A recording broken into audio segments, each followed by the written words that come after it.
अस्सलाम वालेकुम। मैं आज आपको बनाकर बताने वाली हूँ 5 स्टार क्रीमी पेपर मटन मसाला रेसिपी, जो बहुत टेस्टी और इजी बनने वाली रेसिपी है, जिसे खाकर आपके घर वाले तारीफ किए बिना नहीं रहेंगे और उंगलियां चाट कर खाएंगे।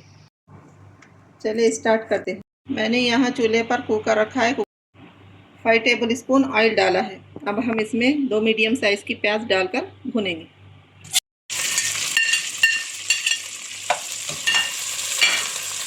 अब हम इसमें डालेंगे खड़े मसाले, 2 टुकड़े दालचीनी के, 3 लौंग, 10 काली मिर्ची, 2 इलायची, हाफ टी स्पून शाज़ीरा। हम इसको प्याज में डालकर भूनेंगे।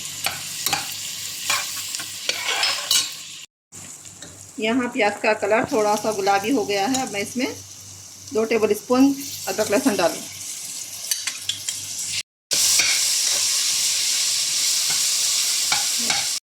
अब मैं इसमें ऐड करूँगी हाफ केजी मटन।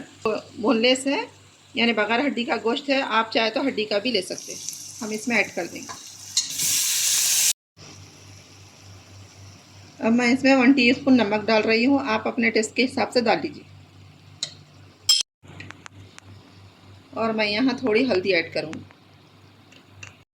अब हम इसको भूनेंगे 1 से 2 मिनट भूनकर इसमें दही डालें।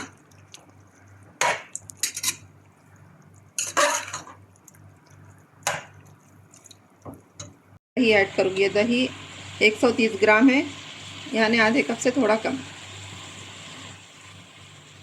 हम दही डालकर मैंने थोड़ा भूना है। अब मैं इसमें पानी ऐड करूँगी, हाफ कप से थोड़ा ज़्यादा। अब मैं यहाँ कुकर का लीड लगाकर 1 मिनट हाई फ्लेम पर 1 सीटी आने तक पकाएंगे। उसके बाद लो फ्लेम पर 10 से 15 मिनट पकाएंगे। हाँ, मटन पकते हुए 15 मिनट हो चुके हैं। अब हम ढक्कन खोलकर देखेंगे। अभी इसमें पानी है। मैं चमचा चलाते हुए प्याज को अच्छी तरह से भून लूँगी। अब मैं कुकर को साइड में रख दूँगी। एक कढ़ाई मैंने चूल्हे पर रखी है, इसमें मटन को ट्रांसफ़र कर दूँगी। बिस्मिल्लाह। अब हम इसमें मसाले डालेंगे। टीस्पून धनिया पाउडर, हाफ टी स्पून ज़ीरा पाउडर, हाफ टी स्पून गरम मसाला, 2 टीस्पून ब्लैक पेपर। ये सब मसाले मैंने इसमें ऐड कर दिए हैं। अब हम इन मसालों के साथ मटन को भूनेंगे। मैंने मसाले डालकर 2 मिनट तक भून लिया है। अब इसमें मैं थोड़ा सा बटर ऐड करूँगी।